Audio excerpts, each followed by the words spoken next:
Severe flooding in southern Germany has killed at least 5 people now and forced thousands to flee their homes. German Chancellor Olaf Scholz visited one of the areas hardest hit in the state of Bavaria. He said the floods were yet another indicator of the threat posed by man-made climate change. Germany's Chancellor surveys the flood damage in this Bavarian town. Accompanied by the state premier and interior minister, Olaf Scholz promised solidarity in the form of federal and military assistance. And he expressed his concern about climate change. This is the 4th time this year I've visited an area like this.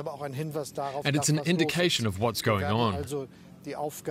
So we can't neglect the task of stopping man-made climate change. Flood defenses were no match for the masses of water that came down in southern Germany. Residents are overwhelmed by the scale of the disaster. It's immense. Everything in the basement is destroyed. Fridges, freezers, the washing machine, everything is gone. I'm now waiting for the firefighters to pump the water out of the basement. Nothing else can be done for now. In another Bavarian town, rescuers are mourning the loss of a colleague who died while trying to rescue trapped residents. We're dismayed, stunned. Of course, we're thinking of our colleague and his family, whom we knew very well. But the work must go on. We have a disaster here. We have to get through it. That's our job. Rescuers continue to search for the missing, and officials have warned the high water levels are likely to persist for some time. Well, let's get the latest now from one of the areas affected in the southern German town of Regensburg on the Danube River in Bavaria. That's where DW's Matthew Moore is stationed right now. What are the current flood conditions where you are, Matthew? Ben, I'm on the Danube River and behind me is the old town of Regensburg, a UNESCO World Heritage Site, and let me just show you what the conditions are like here.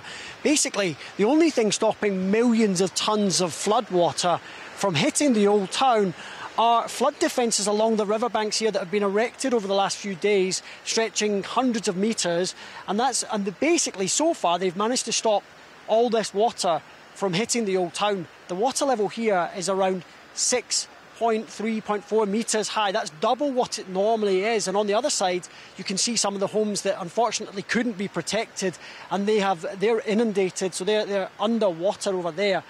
And ultimately, the German Weather Service has basically said that the rain has now stopped. And so what we're seeing is that the culmination of days and days of rain flowing into Europe's second longest river and now making its way downstream with enormous, ferocious strength and pace. And basically, Regensburg and Passau are two of the places which are on the path of this fast-moving river.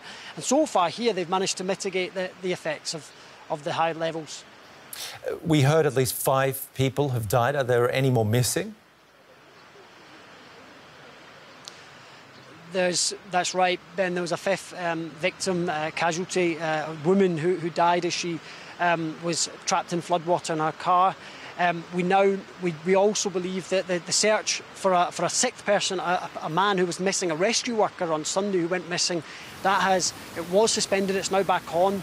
But the fear is that he has succumbed to the water, that he's drowned in the flooding, and ultimately the fear is that as the water recedes, that we may only get more bad news as people analyse the extent of the damage done not only to their homes, but also if we see killers that have been inundated with floodwaters, that the death toll may unfortunately rise. But at the moment, there's tens of thousands of people across southern Germany basically involved in this operation, both to stop the floodwaters from reaching residential places and homes and businesses, but also to clean up the mess that is made. That's expected to cost billions and take not just days or weeks, but potentially even months to repair. Our correspondent Matthew Moore, thank you very much for bringing us the latest there from Regensburg on the Danube.